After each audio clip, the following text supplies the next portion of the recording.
Hari ini dalam program Life Unlimited kita akan belajar terus bagaimana terlepas dari beberapa hal yang mengganggu kehidupan kita. Mari kita masuk dan belajar bersama-sama dalam program Life Unlimited.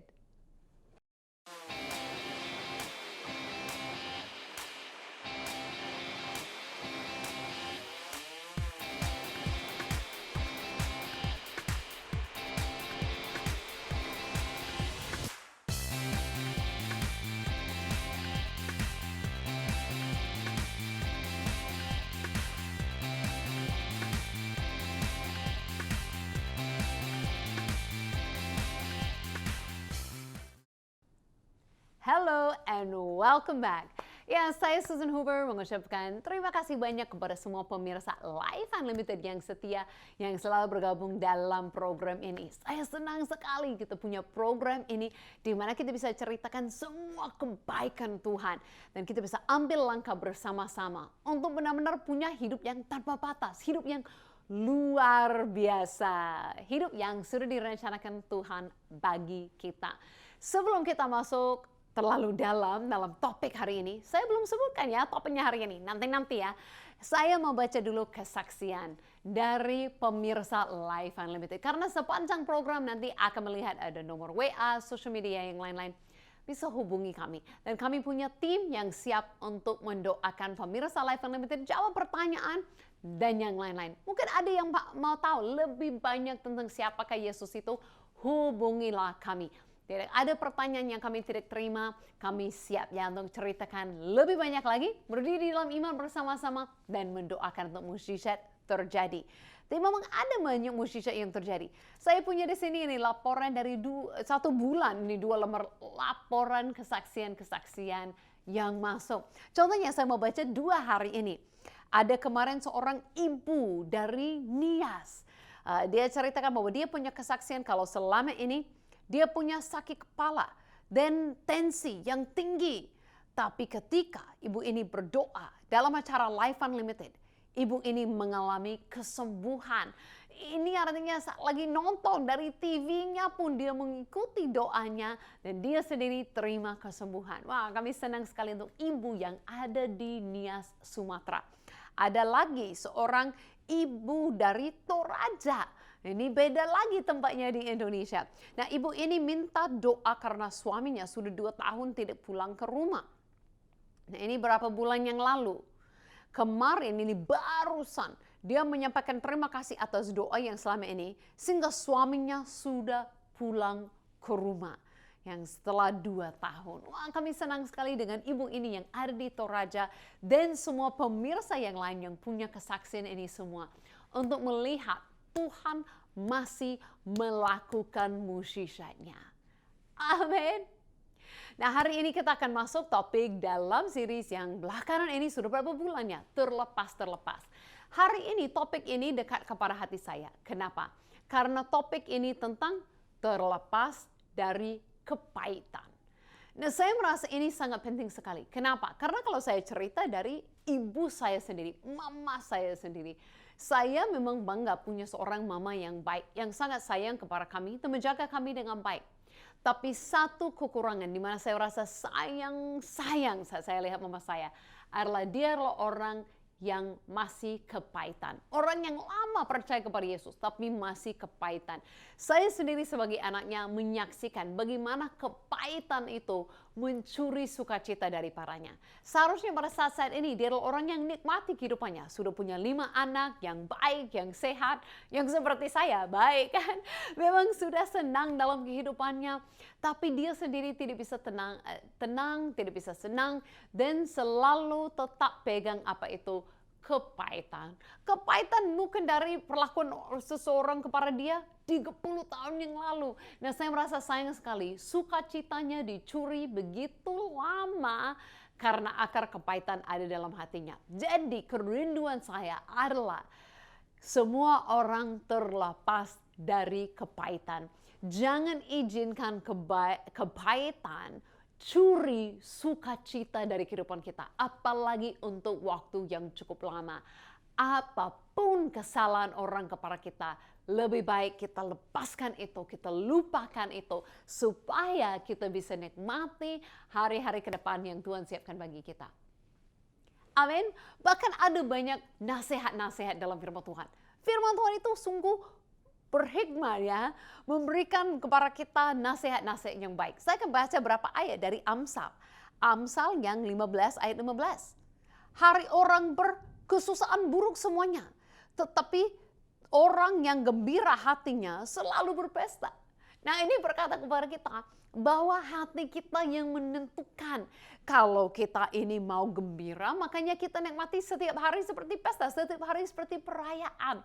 Tapi kalau hatinya susah, makanya setiap hari pun merasanya susah. Semuanya tergantung kepada hati kita. Ini yang sangat terkenal dari 17 ayat 22. Hati yang gembira adalah obat yang manjur, tapi semangat yang patah menggeringkan tulang. Nah, bahkan kalau kita lihat kadang-kadang yang ada dalam hati kita bukan saja menentukan hari kita, nikmati harinya, bersuka cita atau tidak. Sampai juga punya efek, punya hasil, punya dampak kepada tubuh. Nah, seperti saya saksikan, seperti mama saya sendiri itu. Orang yang baik, tapi sayang sekali punya kepahitan di dalam hati. Masih ingat kesalahan orang terhadapnya. Tidak bisa lupakan, mengampuni. Nah, karena itu saya pun saksikan bahwa itu akhirnya ada dampak ke tubuhnya. Sampai menjadi seperti reumatik, asam urat, tulang-tulangnya seperti kering, bermasalah terus. Gerakan tangan tidak bisa, ini itu tidak bisa. Nah, jangan salah pengertian. Saya tidak mengatakan semua orang yang sakit tulang itu karena kepahitan. Saya tidak katakan itu. Kadang-kadang tubuhnya sakit karena sakit. Tapi sayang sekali dalam firman Tuhan mengatakan sesuatu. Kadang-kadang kita mengabaikan bahwa ada dua hal yang kita baca dari Amsal. Kalau hati susah, harinya susah. Hatinya gembira, harinya seperti perayaan. Jadi hati menentukan bagaimana kita nikmati satu hari. Dan yang kedua ceritakan bahwa hati yang gembira itu ada dampaknya. Bukan saja ke hari kita, tapi ke tubuh kita. Jadi saat hati kering, tubuh juga ikut seperti merasa kering. Jadi kalau ada yang merasa kering-kering hari ini, saya berharap hari ini kita bisa terlepas dari kepahitan. Bukan saja sampai di situ, tapi penuh dengan sukacita dari Tuhan. Amin. Bahkan pernah ada yang mengatakan seperti ini. Kalau kita punya kepahitan, itu seperti apa? Pernah nggak kepahitan? Orang melakukan sesuatu kepada kita. Pahit. Mau yang buruk terjadi kepada mereka. Sebenarnya yang buruk tidak terjadi kepada mereka. Itu hanya dampaknya, efeknya kepada diri kita. Sampai pernah ada mengatakan seperti itu. Bahwa kepahitan itu seperti minum racun, tapi berharap efeknya orang lain yang mati. Nah, bagaimana? Ini bukan racun, jangan ikuti ya. Kalau saya minum racun, apa yang akan terjadi? Efeknya, dampaknya yang buruk kepada saya, bukan kepada orang lain. Nah, kepahitan seperti itu, kita sendiri meracuni diri, membuat diri susah, membuat diri kering. Orang lain masih oke-oke. Nah, mungkin kita bisa mengatakan, Susan, itu tidak adil. Tidak adil mereka yang salah kepada saya dan saya juga terima efek kepahitan. Makanya kita mau terlepas dari kepahitan. Kita tidak harus izinkan itu mengganggu hidup-hidup kita. Jangan terlalu mikir tentang orang itu. Biar Tuhan yang urus mereka. Yang penting kita bisa mengurus diri sendiri. Percayalah kepada Tuhan. Dia punya jalan, dia punya cara. Percayalah Tuhan yang urus. Yang penting bagaimana dengan diri kita. Kita harus bertanggung jawab atas kita. Kita tidak selalu bisa milih apa yang orang lain lakukan kepada kita. Yang kita sanggup memilih selalu adalah respon kita. Hati kita. Itu yang terpenting. Jadi kita bisa lihat, berkata dalam firman Tuhan, kita sendiri ini yang memilih. Bagaimana kita mau respon? Apa yang kita mau lakukan? Untuk ini saya rasa sebelumnya, mari kita masuk dalam satu lagu yang sangat indah. Mengingatkan kita akan ini semuanya. Dalam lagu Terlalu Besar. Ini adalah lagu dari Mike Mohede dan featuring Karen. Telah kulihat bukti kasih-Mu, Kau menderita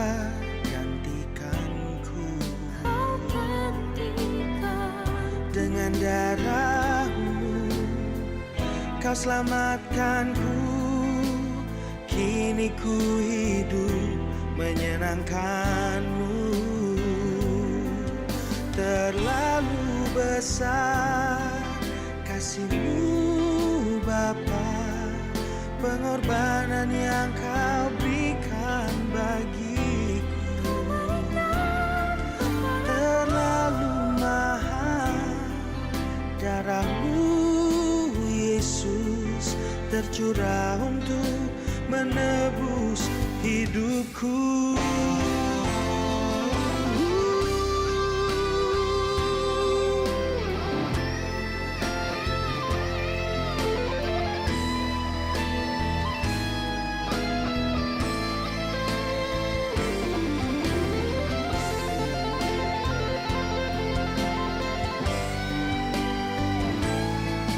Terlalu besar kasih-Mu Bapa, pengorbanan yang Kau berikan bagiku.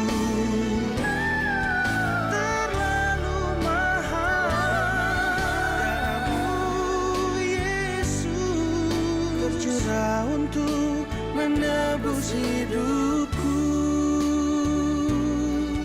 Terlalu mahal darah-Mu Yesus tercurah untuk menebus hidupku. Terlalu besar, terlalu mahal, hati kami berterima kasih. Terima kasih, Kau tebus hidupku. Amin. Kasih Tuhan sungguh besar kepada kita, terlalu besar pun. Kalau kita mengalami kasih Tuhan yang begitu besar, makanya jangan kita pun masih mau kepahitan kepada orang. Kalau ada satu yang layak untuk kepahitan, yang layak untuk tidak mau lupakan kesalahan atau dosa, itu adalah Tuhan yang sempurna. Kalau Tuhan yang sempurna mau mengampuni, tidak mau kepahitan kepada kita, mau baik kepada kita, sekalipun kita adalah orang yang jauh dari sempurna kepadanya, bagaimana mungkin kita yang terima pengampunan saat tidak layak, kita yang terima kasih sayang saat tidak layak, bagaimana mungkin kita tidak mau menunjukkan itu kepada orang lain? Gak mungkin kan? Dan saya percaya yang akan membuat kita terlepas dari kepahitan simple, sederhana, itu adalah kita sendiri harus mengalami, harus menyadari bahwa kita, betapa banyak kita sudah diampuni, sudah disayangi Tuhan saat kita pun tidak layak. Semakin kita sadar bahwa seharusnya Tuhan kepahitan kepada kita, tapi Tuhan memilih baik-baik dan lupakan kesalahan kita. Semakin kita bisa sadar bahwa kita nggak boleh kepahitan kepada orang lain. Amin. Bahkan dalam firman Tuhan berkata kita bisa memilih untuk terlepas dari kepahitan. Kita punya kuasa itu. Mau buktinya? Mari ikut saya kepada Efesus pasal yang keempat. Dalam firman Tuhan berkata, segala kepahitan, langsung mulai dengan kata khusus ini, okay? Segala kepahitan, kerampungan, kemarahan, pertikaian, dan fitnah hendaklah dibuang dari antara kamu. Demikian pula segala kejahatan. Tetapi bukan saja terlepas dari kepahitan, tapi berkata apa? Tetapi hendaklah kamu ramah seorang terhadap yang lain, penuh kasih mesra dan saling mengampuni. Kalimat terakhir paling penting bagiannya ini, sebagaimana Allah di dalam Kristus telah mengampuni kamu. Nah, kalau ada orang pemirsa Life Unlimited hari ini yang belum mengalami pengampunan dari Tuhan, pastilah saya bisa mengerti kenapa pastilah susah mengampuni orang lain. Bagaimana mau mengampuni, kita sendiri belum diampuni Tuhan. Tapi kalau saya bicara kepada pemirsa Life Unlimited yang sudah diampuni Tuhan, kalau sudah diampuni Tuhan, lihat contoh itu yang terbaik. Lihat Tuhan yang sempurna, gak pernah buat salah, tapi bisa mengampuni kita. Bagaimana mungkin kita orang yang juga buat salah, orang berdosa, tidak bisa mengampuni orang lain. Jadi Tuhan tidak minta kita lakukan sesuatu yang mustahil, terlepas dari kepahitan. Tuhan sudah kasih jalan solusi untuk kita keluar dari kepahitan. Dengan Dia sendiri mengampuni kita. Dengan Yesus Kristus rela mati bagi kita. Dia sudah memberikan solusi kepada kita. Sudah mengampuni kita. Supaya kita sanggup melakukannya juga kepada orang lain. Seperti Tuhan berkata, kita akan mengasihi karena Dia lebih dahulu sudah mengasihi. Tuhan tidak minta kita manusia melakukan sesuatu, baru Tuhan melakukannya kepada kita. Tuhan tahu kita manusia ini bukan susah-susah ya. Kita tidak sanggup. Makanya Tuhan lebih dahulu melakukannya kepada kita.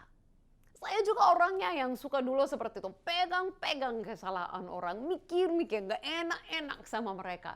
Tapi untuk apa?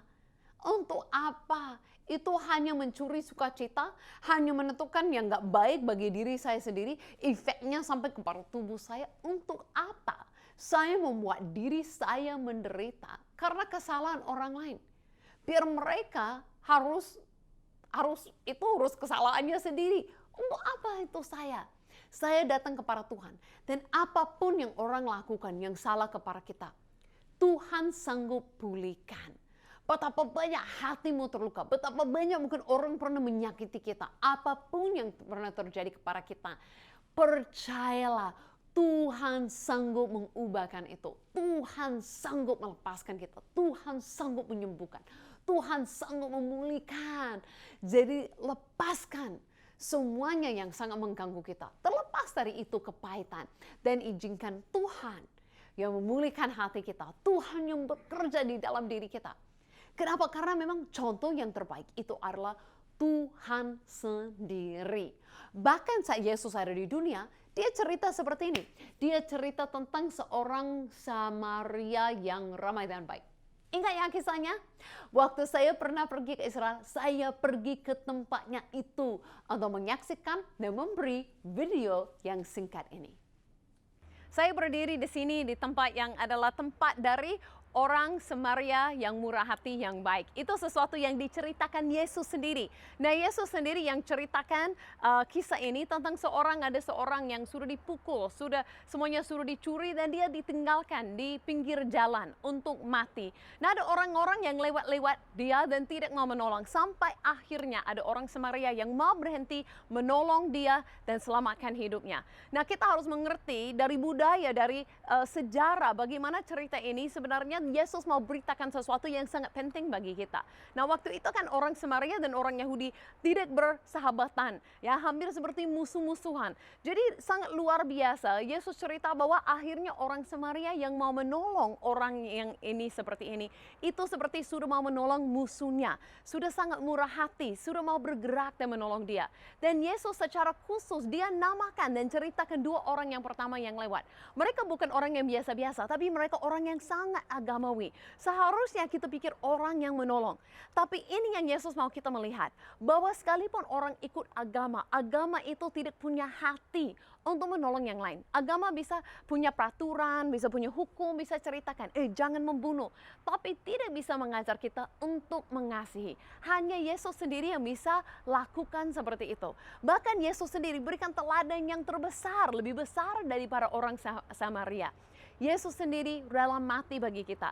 Bahkan Alkitab ceritakan bagaimana Tuhan itu sangat mengasihi kita. Sekalipun waktu itu kita masih seperti berseteru dengan dia. Masih seperti musuh dengan Tuhan. Tidak peduli dia, tidak mau mengenal dia. Tapi sekalipun kita dalam posisi seperti itu, Yesus begitu mengasihi dia. Sampai dia rela mati bagi kita. Berikan harga yang jauh lebih besar daripada apapun. Nah, Yesus berkata dalam kisah ini bahwa dia mau kita semua menjadi seperti orang Samaria. Bagaimana itu mungkin? Bukan dengan kita hanya mengikuti agama, bukan dengan kita hanya mengikuti pergi ke gereja, melakukan beberapa hal, itu tidak cukup karena itu tidak bisa memberikan hati yang mengasihi. Hanya satu hal yang bisa, itu dengan benar-benar mengenal Yesus, sumber kasih, belas kasihan dan murah hati itu. Dengan mengenal Yesus, pasti kita juga akan menerima hati seperti dia, hati yang mau mengasihi. Sampai pun mengasihi musuh-musuh dan mau menolong mereka. Jadi ikuti agama tidak cukup. Harus benar-benar mengenal dia, Yesus itu, dan melalui mengenal dia, kita juga akan menerima hati seperti dia. Dan pasti mau bergerak dan lakukan kepada sesama seperti dia ceritakan. Dalam kisah ini kita tahu seharusnya orang yang baik, gak baik. Mengabaikan, gak mau menolong.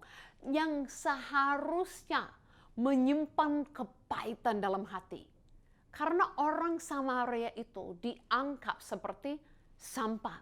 Dianggap seperti orang kotor oleh orang di ini. Nah, orang Samaria ini seharusnya kalau kepahitan manusia biasa dikatakan, layaklah kau dipukul, ditinggalkan seperti ini. Aku gak mau menolong yang selalu gak baik kepada saya. Tapi dia tidak bertindak dengan kepahitan. Dia tidak bersenang-senang atau bersyukur saat sesuatu yang jahat terjadi kepada orang lain yang gak baik kepadanya. Dia gak cerita yang layak kau terima dan yang lain-lain. Malahan terbaliknya. Dia ambil kesempatan untuk menunjukkan kebaikan. Jauh lebih bahkan yang tidak diminta pun.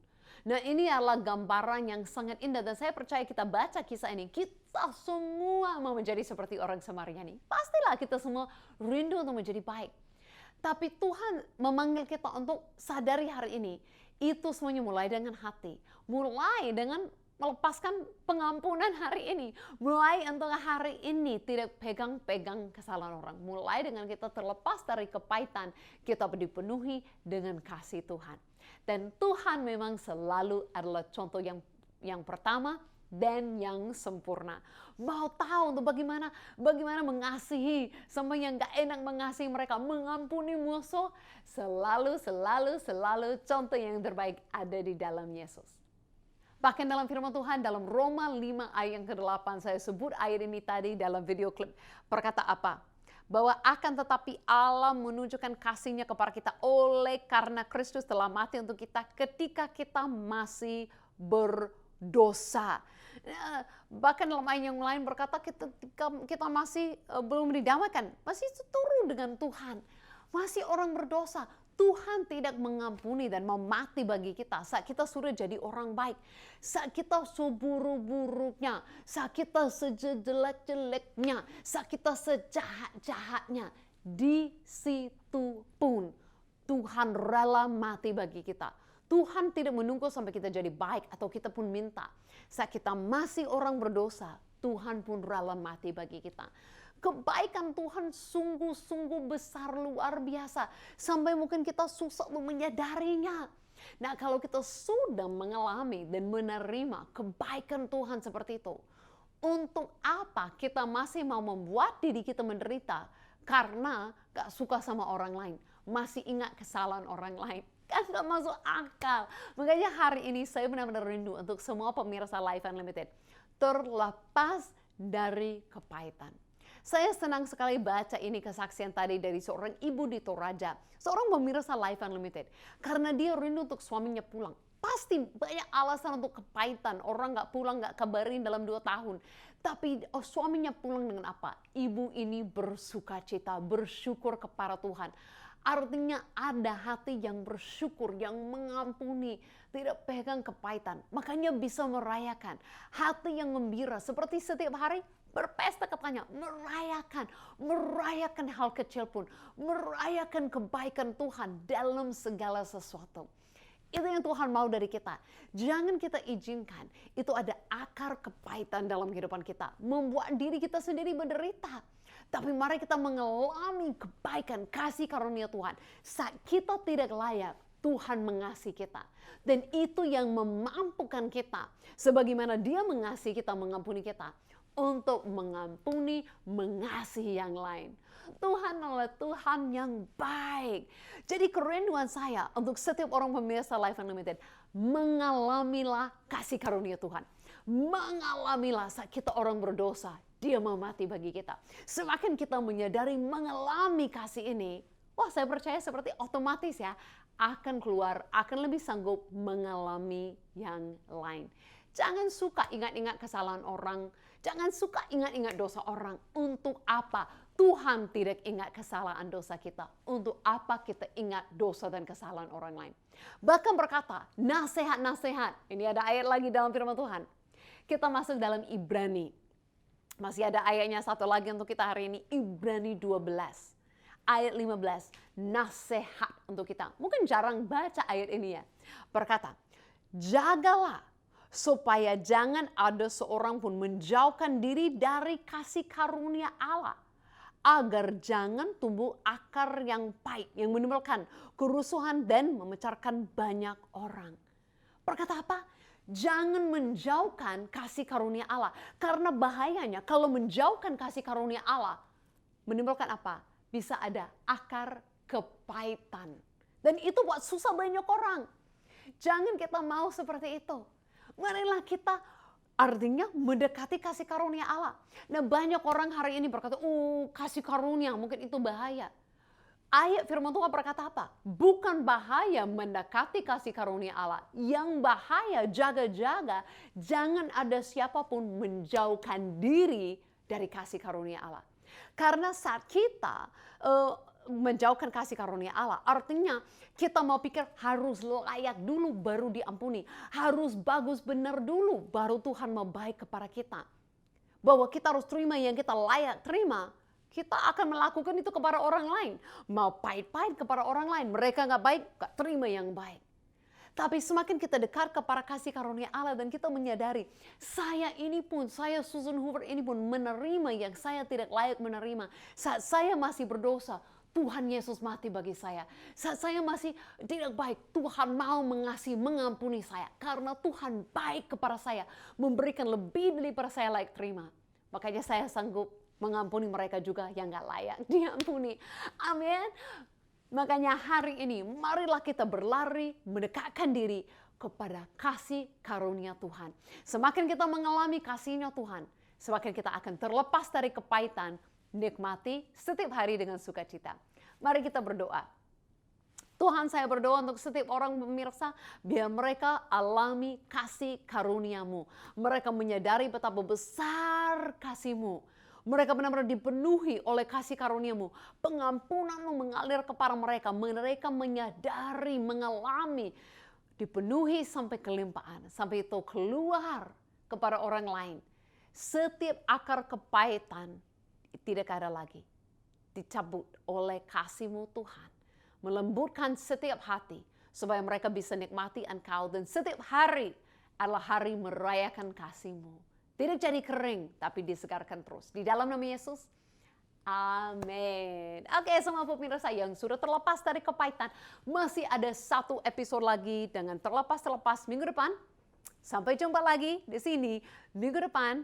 Tuhan Yesus memberkati.